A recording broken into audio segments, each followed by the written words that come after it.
Noboyagot, a dream city. This city has a small forest,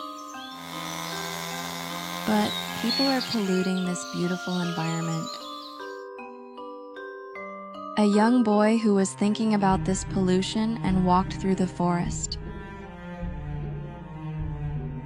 He found a mirror where he found in another world of elves which was totally made of nature.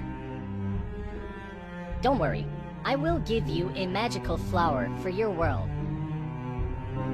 The elf gave him the flower of magic and the boy come back to his world, then spread it.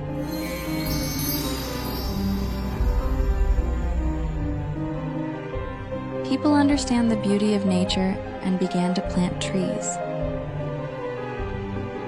Better environment, better tomorrow.